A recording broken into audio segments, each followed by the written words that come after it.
Amen. At this time, Sister Marvin is going to come, amen, with our day's lesson. Amen. We're going to ask everyone to stand as we go into our scripture reading, and after which we turn over into the hands of the worship team. Amen. We just want to stand and participate in worship as God deserves all the praise. Amen.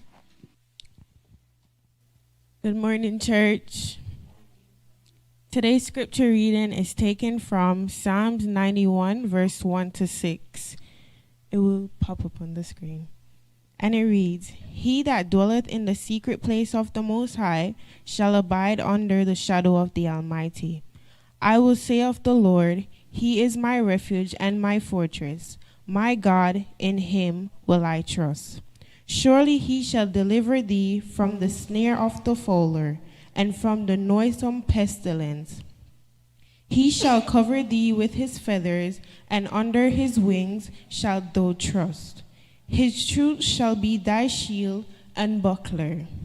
Thou shalt not be afraid for the terror by night, nor for the arrow that flieth by day, nor for the pestilence that walketh in the darkness, nor for the destruction that wasteth at noonday." Here ended the reading of God's holy word. We honor it by saying, "Thanks be to God."